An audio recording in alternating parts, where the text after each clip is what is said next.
Hi friends, இப்போ நம்ம மகாநதி பார்க்க போகிறோம். மகாநதியில் வந்துட்டு நம்ம கங்காவுக்கு கன்ஃபார்ம் பண்ணிட்டாங்கங்க. உடனே டாக்டர் கங்க்ராச்சுலேஷன் சொன்னதை பார்த்தோன்னே நம்ம குமரனுக்கு சந்தோஷத்தில் கையும் காலும் ஓடலைங்க. அந்த அளவுக்கு துள்ளி குதிக்கிறாரு. அதுக்கப்புறம் சரின்னு சொல்லிட்டு வீட்டுக்கு வராங்க. வீட்டுக்கு வந்ததுனே ஆமாம் கன்ஃபார்ம் ஆயிடுச்சுன்னு சொன்னோன்னே நம்ம காவேரி பாசத்தில் போய் கட்டி பிடிக்க தள்ளுடி அப்படின்னு சொல்லிட்டு பாட்டி தள்ளி விடுதுங்க. கேட்டால் புள்ளத்தாச்சி பொம்பளையே கட்டி பிடிக்க கூடாதாம்மா. எந்த காலத்தில் இருக்க கிளவி நீ அப்படிங்கிற மாதிரி இருக்கு. ரொம்ப டென்ஷன் பண்ணுற நீ அப்படிங்கிற மாதிரி ஆயிடுச்சு.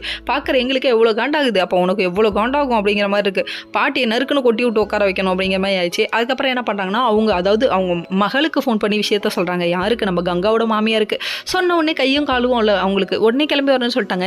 யமுனாவுக்கு ஃபோன் பண்ணி சொல்லுவோன்னு யமுனாவுக்கு சொல்ல யமுனா கேட்டோன்னே ஹாப்பி ஆகிட்டாங்க. உடனே நிவினை கூட்டு கிளம்பி இங்கே வந்துட்டாங்க. வந்ததுக்கப்புறமா இவங்க பேசுகிற பேச்சை பாருங்கள். இதுக்கப்புறம் ஒரு வேலையும் செய்யக்கூடாது, டாக்டர் குனியக்கூடாதுன்னு சொல்லியிருக்காங்க, டாக்டர் நிமிரக்கூடாதுன்னு சொல்லியிருக்காங்க, டாக்டர் இது சாப்பிடக்கூடாதுன்னு சொல்லியிருக்காங்க, அதை சாப்பிடக்கூடாதுன்னு சொல்லியிருக்காங்க, சாப்பிட்ணும் சாப்பிடக்கூடாது. ஐயோ முடியலடா சாமி, தோன்ற மாதிரி இருக்க விடுங்கடா, ஃப்ரீயாக இருக்க விடுங்கடா, மனசில் ஹாப்பியாக வச்சுக்கோங்கடா அப்படிங்கிற மாதிரி தான் இருக்குது. எல்லாரோட லைஃப்லையும் கன்சீவாக இருக்கும் போது அந்த தருணம் ரொம்ப இம்பார்ட்டண்டான தருணங்க.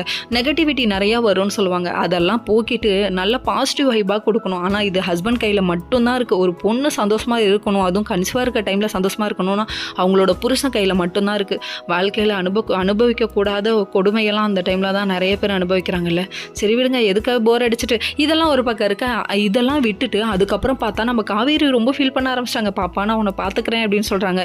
யாருவோ கொள்ளாதரமா நீ ஒன்று பண்ணுற, அதை ஏமா விஜய்கிட்ட சொல்லாமல் இருக்க? இப்போயும் நீ தப்பு தான் பண்ணுற, அது ஏன் உனக்கு புரியலன்னு தெரியல. சரி இது ஒரு பக்கம் இருக்க. நம்ம நிவின் இருந்துட்டு அப்படியே ஒரு மாதிரி ஃபீல் பண்ணி பார்க்குறாப்புல. நீயும் தான் கன்சீவாக இருக்க, ஆனால் யார்ட்டையும் சொல்ல முடியலன்னு ஃபீல் பண்ணி பார்த்துட்டு இருக்க. வேலை வாங்குறாங்க நம்ம காவேரியை.